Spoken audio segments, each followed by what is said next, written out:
বন্ধুরা আপনাদের সবাইকে গুড মর্নিং। এখান থেকে আমি আমার ব্লগটা শুরু করছি। বন্ধুরা রান্নাঘরে যাই, দেখি আমার মিসেস মর্নিং ব্রেকফাস্ট আজ কী বানালো। এ দেখুন এখানে বিড়াল বাচ্চাটা শুয়ে আছে। আজকে সকালে নাস্তাটা এই যে রুটি হচ্ছে বন্ধুরা, এখানে দেখুন আজকে রুটি বানাচ্ছি বন্ধুরা। আর তোমার দাদা বলছে মুড়ি এনেছি, এক বস্তা মুড়ি খাও বেগুন ভাজা দিয়ে। আমি বলি না, আমাকে ভালো লাগছে না, আমি রুটিই খাবো আজকে। তাই সকাল সকাল একটু রুটি বানালাম। ঘরের কাজ টাজ সব হয়ে গেছে। আর এই যে এইখানে দুধটা গরম করলাম, আর বেরানরা একটু খায় আর আমার গোপালকে দিতে হয়।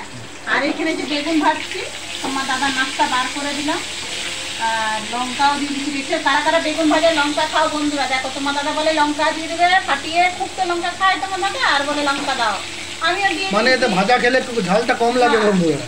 লঙ্কা আর এইরকম বেগুন ভাজা দিয়ে তোমার দাদা রুটি খেতে খুব ভালোবাসে। তো আমি ওই জন্য বেগুনগুলো আজকে বসে এনেছি যখন বেগুন ভাজা করি। আর এখানে আমার সুইটির জন্য একটু স্যালাড বানাচ্ছি। খালি ফুটে ফুটে পড়ে যাচ্ছে বন্ধুরা, এত কম করে দিলেও ফুটে ফুটে পড়েছে। ওই জন্য একটু স্যালাড বানাচ্ছি। সকালবেলা দুধ খেয়েছে আমার সুইটি। আর এখন একটু স্যালাড করে রাখি, স্যালাডটা ঠান্ডা হতে সময় লাগবে। এখন ওর মালিককে খেতে দেখলেই না বলবে আমাকেও দাও আমাকে দাও। ওকে তো মানে কিছুই চলবে না। নুন মিষ্টি, ডাক্তার বলেছে নুন মিষ্টি তেল মশলা এগুলো একদমই ছুতে দেবে না। মানে তো কি হয় না, ওদের শরীর লিভার খারাপ হয়ে যাবে। আর এখন তো 3 মাস তক আমার সুইটিকে, এখন 3 মাস আর 6 মাস তক ডাক্তার বলেছে মানে ডাক্তারি চিজই তো খাওয়ানো চলবে, মানে অন্য বাড়ির কোনো খাবার চলবে না। এই বের করে দিয়েছি তোমার দাদার খাবার। এই যে দেখো গরম গরম রুটি, বেগুন ভাজা, এই যে লঙ্কা দিয়েছি, দেখাবো দাঁড়াও খাই কিনা। আর এখানে খেজুর পাটালি গুড় দিয়েছি বন্ধুরা, খেজুর পাটালি। আর এখানে এই যে একটু জেলি দিয়েছি, জেলি খেতে খুব ভালোবাসে তোমার দাদা। নাস্তাটা রেডি করে দিলাম, পাইনাপ্পল জেলি বন্ধুরা, পাইনাপ্পল।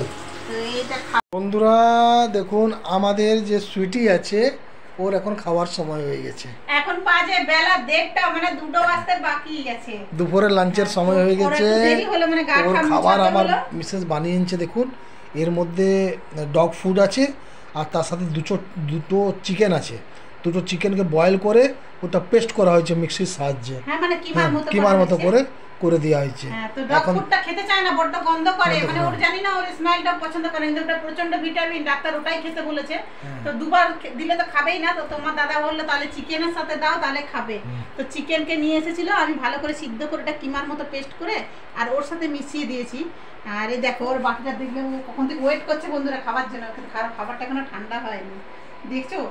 বহুত দুষ্টু, এখন থেকে এতটাই বদমাশ। সেই বাটিটা ওর খুব চেনে। বাটিটা দেখালে একদম মানে কখন ও জানছে ওটা ওর বাটি না। এটা কার বাটি মানা?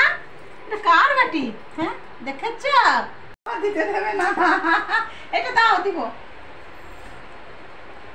তে কোন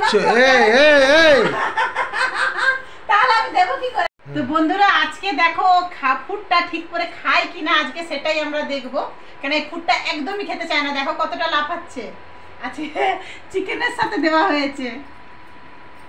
আজ কিন্তু পুরো একদম ফিনিশ করে দেবে, নাহলে ওটা দেখলে পরে না মুখটা ঘুরিয়ে নেয়। ওর গন্ধটা একদম পছন্দ করে না। তো আমার এটা হচ্ছে ডগ ফুড বন্ধুরা, একটা সোয়াবিনের মতনই দেখতে, কিন্তু সোয়াবিন ছোট দানা, অতি ছোট দানা একটা দানা। আর খেতে আমি দেখলাম কি প্রথম দিন খেয়েছিল, তারপর দিয়ে খেতে অনিচ্ছুক। তো আমি চিন্তা করলাম, আমি আর মিসেস মিলে চিন্তা করলাম যদি আমরা চিকেনটাকে বয়েল করে ওকে পেস্ট করে দিতে পারি তো তাহলে ও ঠিক খেয়ে নেবে। ও এই তুই এখানে কোথায় যাচ্ছিস? আবার দেখছি আরো কতটা আছে, মাল আছে। ওগুলো এখন দিও না, ও খায় অনেকটা খায়। এই গন্ধ পেয়ে গেছে চিকেনের। এটা খাবি তুই? ওখানে মারবে তখন। বন্ধুরা দেখুন আমার সুইটি এখন দুপুরে লাঞ্চ করছে। আর লাঞ্চের মধ্যে ওর আছে এটা ওই ডগ ফুড আর চিকেন পেস্ট নাকি গো।